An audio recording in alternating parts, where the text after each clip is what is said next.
It is time for another class ranking, my brave companions.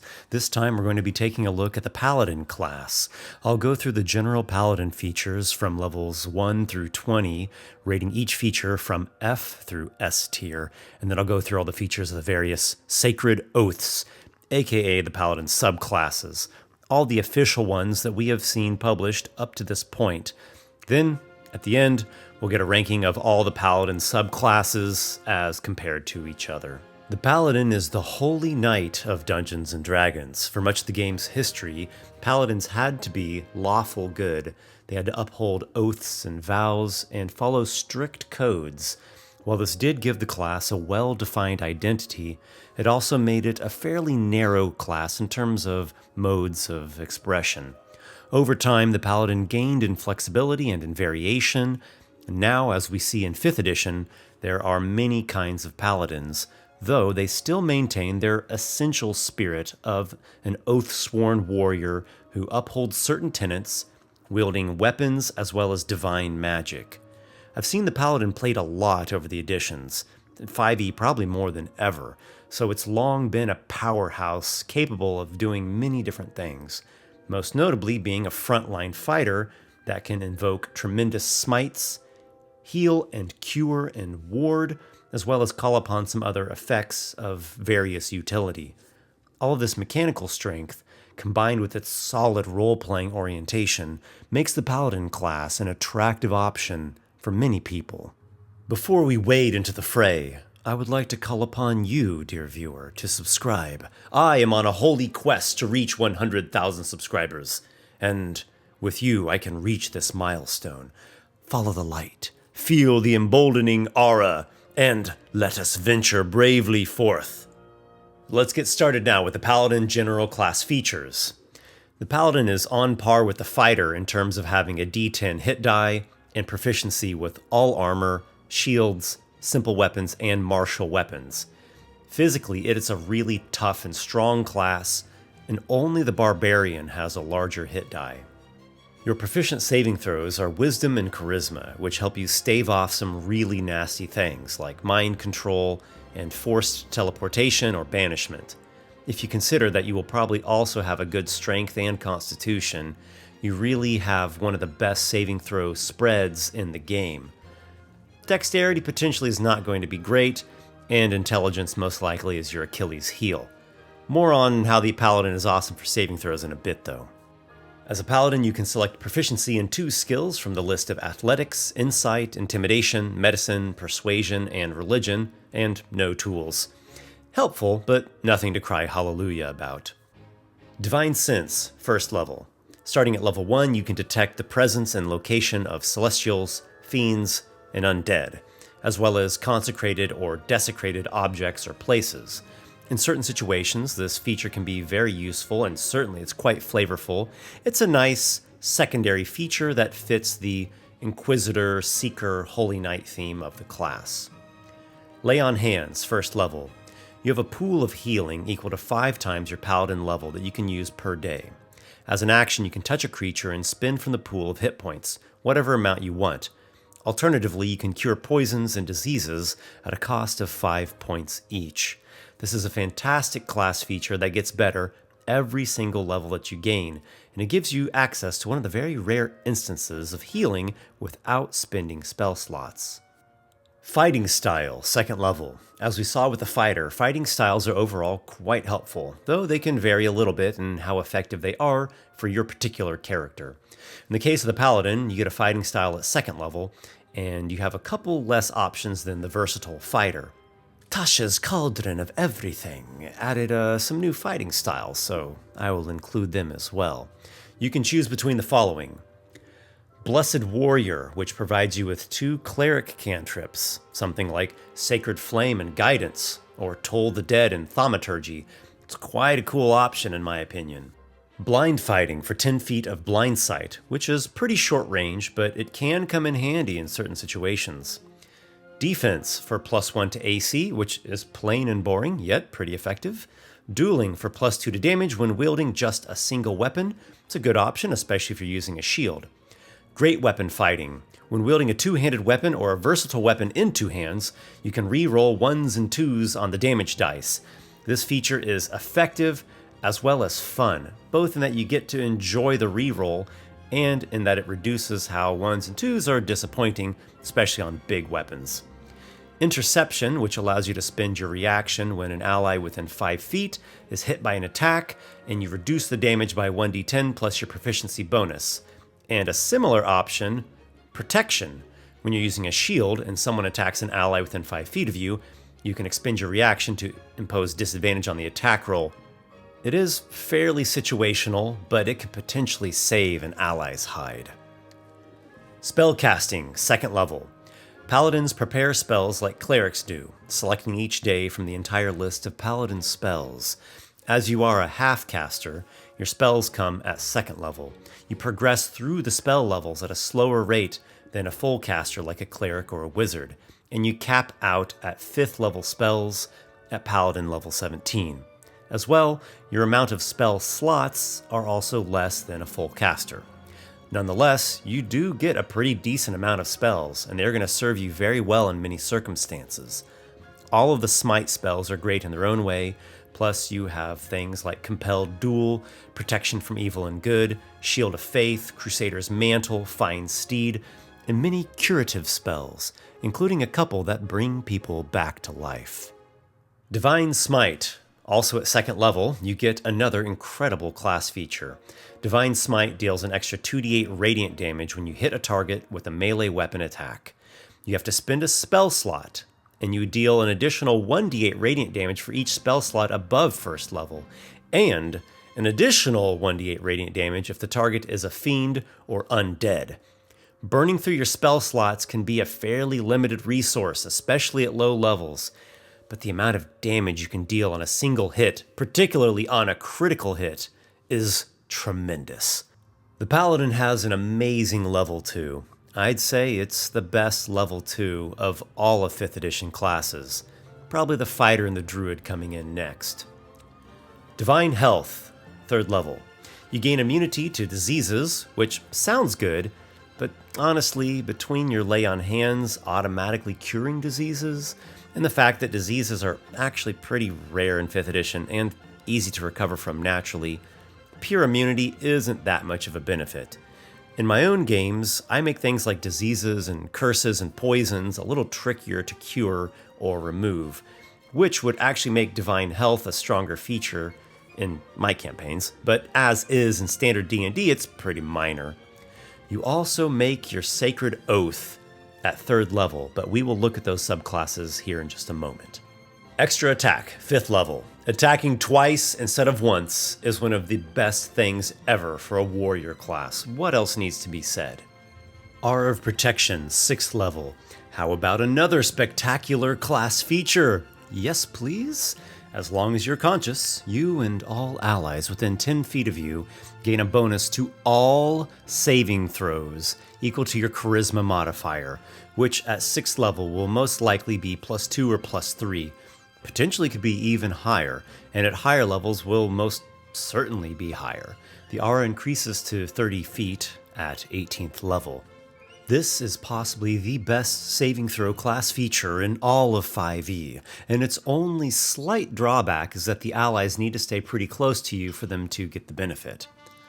Aura of Courage, 10th level. After getting Aura of Protection at 6th level, getting an Aura of Fear immunity at 10th level is a little underwhelming. There will be situations in which the Aura of Courage will help you and your nearby allies quite a bit, but outside of those somewhat rare circumstances, this feature offers nothing more than a tiny bit of flavor. This is one of those weird things that we see a lot of in 5e classes, in which you actually get a better feature at a lower level, which I find endlessly irking. Improved Divine Smite, 11th level. The name of the feature is a little misleading, as it does not apply to just smites, but in fact all of your melee weapon attacks now deal an additional 1d8 radiant damage. It's static, it's very simple, but it is wonderfully potent. This is a major upgrade in damage, and hey, rolling more dice is just fun. Cleansing Touch, 14th level. A number of times per day equal to your charisma modifier, you can dispel a spell from yourself or a willing creature that you touch. In a way, it's actually better than dispel magic in that it automatically works against any level of spell, doesn't require any spell slots. Though, dispel magic works at a range and it can dispel magic from traps and beneficial spells from enemies. And that does it for the general paladin features, which means that the class does not have one class-wide capstone, but rather each sacred oath has its own capstone feature at 20th level. The baseline class features are without a doubt really great, definitely one of the best that I've seen yet. Now, let's delve into the paladin's subclasses. Oath of Devotion. The Oath of Devotion is the most classic of paladins, the lawful good defender who protects society, strikes at the heart of evil, and holds himself to a high code of chivalry. The tenets of devotion are honesty, courage, compassion, honor, and duty. Oath spells, 3rd level. Each oath has a certain number of spells that the paladin always has prepared, in addition to the baseline amount of spells you can normally prepare. Oath of Devotion spells are as follows. So you can see they are centered around the White Knight themes of protection, curing, guarding, and justice. These are all fine and useful spells, and they fit the flavor of the subclass. Just remember, you don't have a ton of spell slots, and your Divine Smite feature also is competing for those same uses of spell slots. Channel Divinity, Sacred Weapon / Turn the Unholy, 3rd level. Each oath also has a Channel Divinity feature which can be used once per short rest. As you can see, the Channel Divinity has 2 options or 2 modes that share the same recharge, so you can only use one or the other per short rest. For the Devotion Paladin, Sacred Weapon allows you to imbue a weapon for 1 minute, granting it a bonus to attack rolls equal to your Charisma modifier. It also radiates light and is considered a magical weapon for the duration.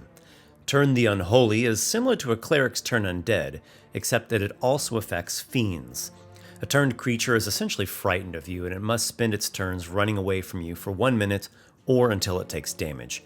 These are both great options, with Sacred Weapon being generally quite useful, and Turn the Unholy being more situational, but in those situations, it can potentially alter the entire course of the encounter in your party's favor. Aura of Devotion, 7th level. Much like the auras of Protection and Courage, it starts out benefiting you and your allies within 10 feet, then increases to a 30-foot aura at 18th level. In this case, it provides immunity to the Charmed condition.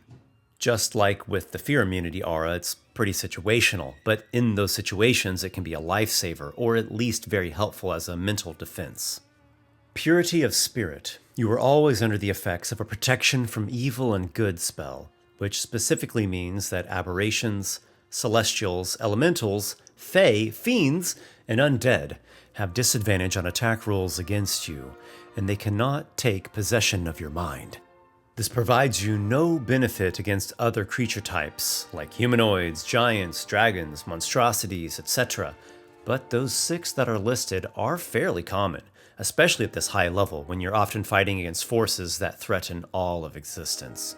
So, somewhat situational, but the benefits in those situations are really nice. Holy Nimbus, 20th level. Once per long rest, as an action, you can emanate a 30-foot radius of bright sunlight for 1 minute.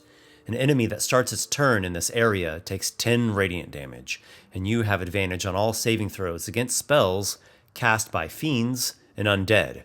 This is a nice feature.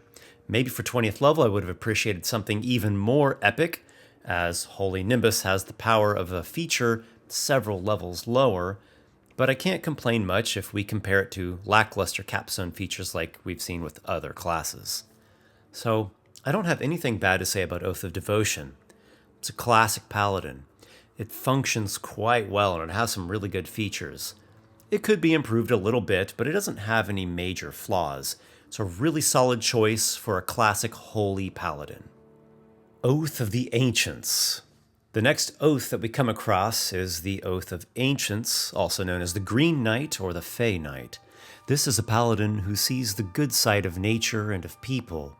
He seeks to preserve joy, hope, and vitality, and fights against the forces of darkness that threaten to corrupt the natural world and otherwise bring misery and gloom over everything. It also harkens somewhat to the Warden class from 4E, which was a class that I quite liked in that edition. Oath spells, 3rd level.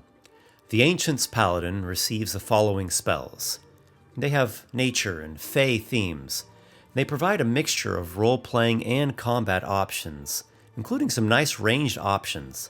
I personally value RP and storytelling very highly, as well as using spells that find creative solutions to a variety of different challenges, and this Oath spell list lends very well to that. Channel Divinity, Nature's Wrath / Turn the Faithless, 3rd level. These are the two options for the Ancient's Paladin Channel Divinity. Nature's Wrath has a rather misleading name, as what it actually does is convoke vines that attempt to restrain a foe within 10 feet of you. Turn the Faithless is that same turn effect that we've seen already, which can be quite good in certain situations. In this case, you can turn Fey and Fiends. And as an additional kicker, when a creature is turned, you can see its true form if it currently is concealed by an illusion or a shape change. These two options are quite decent, situationally very nice, but not so potent compared to what we just saw with the Devotion Paladin's Channel Divinity. Aura of Warding, 7th level. Continuing with the Paladin Aura effects, this one gives you and your allies within 10 feet resistance to all damage from spells. As before, the aura extends to 30 feet at 18th level. Keep in mind, it does not give you advantage on saving throws against enemy spells like actual magic resistance does. But straight up resistance to all enemy spell damage is awesome. Undying Sentinel, 15th level. Once per day, when you would be dropped to 0 hit points, you instead go to 1 hit point. It's actually the same as the half-orc's racial feature.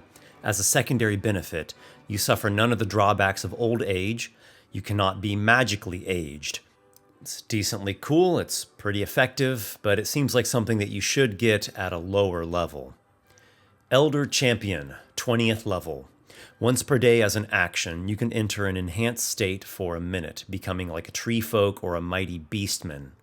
You gain some really good benefits, including regeneration 10, you can cast all your paladin spells as bonus actions instead of full actions, and enemies within 10 feet of you have disadvantage on saving throws against your paladin spells and your channel divinity. This is an incredible and powerful feature. Unfortunately, you don't get it to the very, very end at 20th level, but hey, congratulations, Ancient Paladin, for having a capstone feature that is really good. Oath of the Ancients, I would say, is another nice option for the Paladin.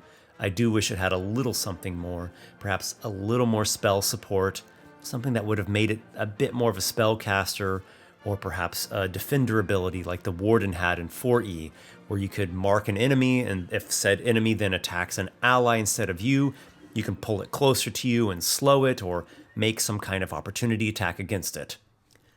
Oath of Vengeance. As the Oath of Ancients reminds us slightly of the 4E Warden, the Oath of Vengeance reminds us somewhat of the 4E Avenger. It's a Grey Knight, or Dark Knight, this one, a punisher who brings retribution down upon the wrongdoers, a kind of angel of death who wields a rather severe form of righteousness. Oath spells, 3rd level. Here are the additional spells of the Vengeance Paladin. Yes, we are seeing such greats as Hunter's Mark, Hold Person, Haste, Banishment, Dimension Door, and Hold Monster. This sets the tone for the Vengeance Paladin's inclination towards swiftness, power, and control. Channel Divinity, Abjure Enemy / Vow of Enmity, 3rd level. Abjure Enemy allows you to target one foe within 60 feet, and it makes a Wisdom saving throw, with disadvantage if it's a fiend or an undead. On a failure, the target is frightened for 1 minute, and its speed is reduced to 0. On a success, its speed is still halved. Any amount of damage breaks the target free from the effect. Vow of Enmity is a bonus action, and you can use it against a creature within 10 feet. You swear a divine pledge to slay this foe, and you have advantage on all attacks against it for a minute or until it dies. Again, this draws from the 4E Avenger and is a potent effect, just as much now as it was back then. Come to think of it, I'd say the Avenger class was like the prototype for the 5th edition advantage mechanic. Overall, the Vengeance Paladin's Channel Divinity is excellent and quite versatile. Relentless Avenger, 7th level. Whenever you hit a creature with an op attack, you also move up to half your speed without provoking op attacks from enemies. This is very, very situational with a pretty limited benefit, and oddly, your own Channel Divinity, Abjure Enemy, can potentially nullify Relentless Avenger when you reduce the target's speed to 0. You could combo Relentless Avenger with some things that get more mileage out of it, like the Polearm Master and Sentinel feats, but even still, the real benefit would just be coming from those two awesome feats, and less from this incredibly lackluster Paladin feature. Soul of Vengeance, 15th level. When a creature under your vow of enmity makes any attack, you can spend your reaction to make a basic weapon attack against it.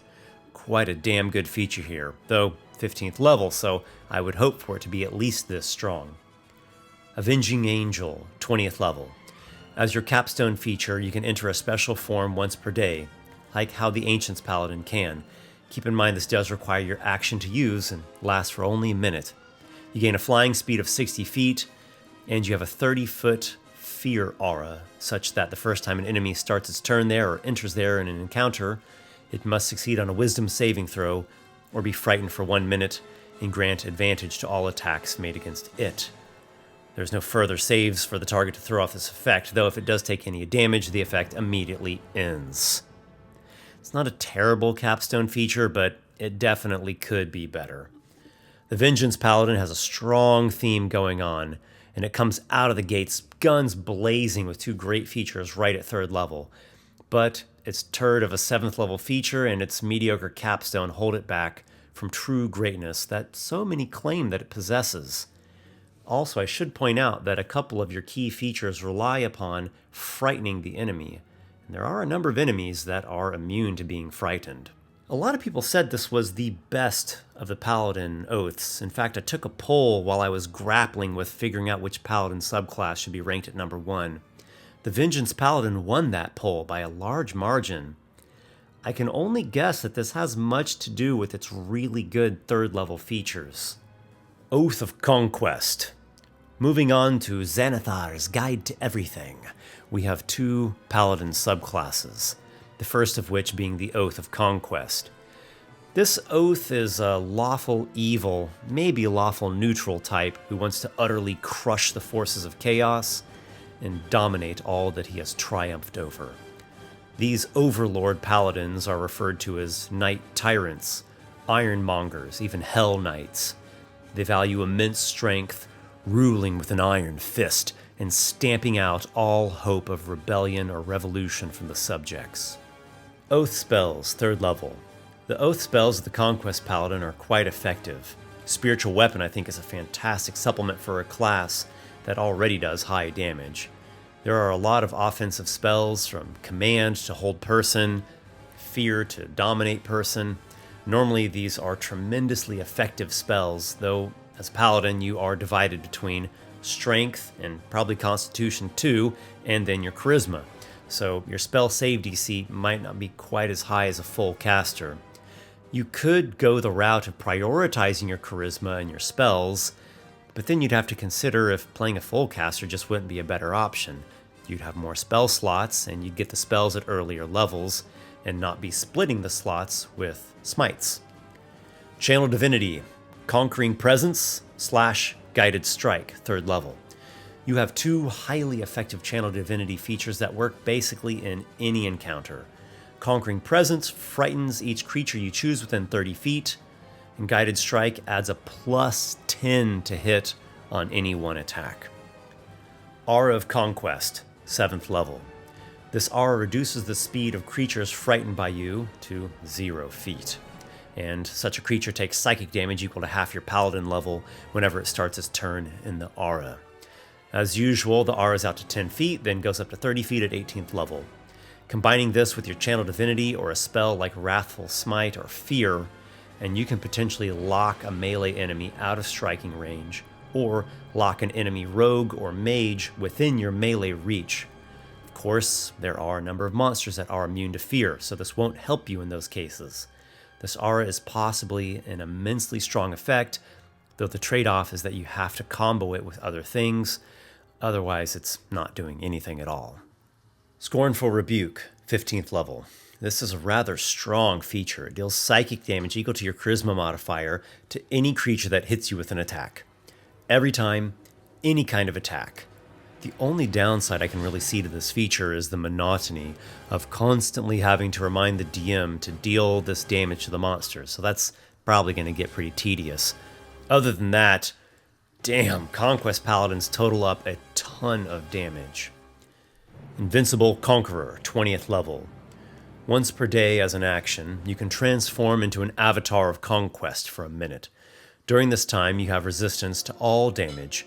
You make an additional attack whenever you take the attack action, and all your attacks critical on a natural 19 through 20. So, would I call this being invincible? No. It is a straightforward and decently powerful feature, though it would be much better if it were a bonus action to activate, or if it lasted longer.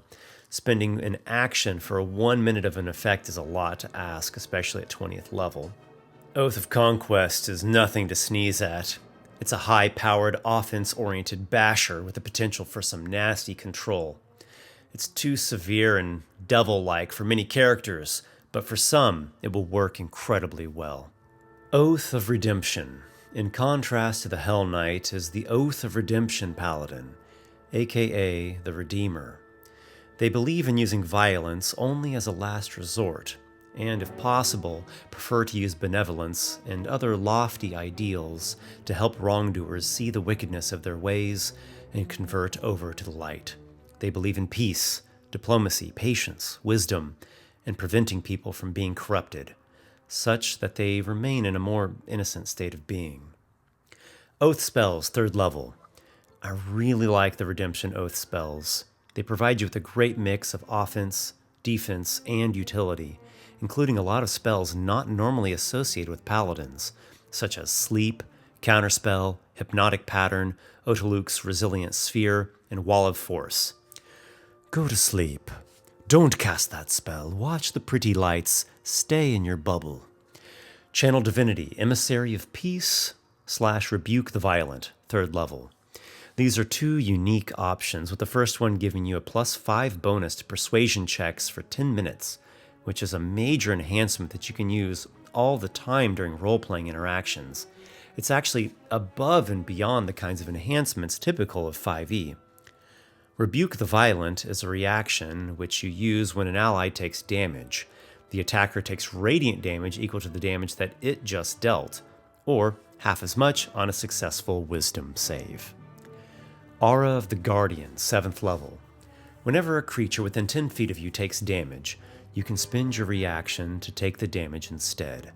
The range increases to 30 feet at 18th level. This does not prevent the creature from suffering other effects that come along with the damage, and you cannot reduce the damage transferred to yourself in any way. This is an interesting use of your reaction, which as a Redemption Paladin may otherwise not get used so often. The range limits are somewhat restrictive. I can see this feature getting great use if you can just find the right ways to capitalize on it. Otherwise, it's going to be pretty situational in its benefit. Protective Spirit, 15th level. This provides you with a kind of limited regeneration. In combat, at the end of your turn, if your hit points are below half, and you're not incapacitated, you regain hit points equal to 1d6 plus half your paladin level.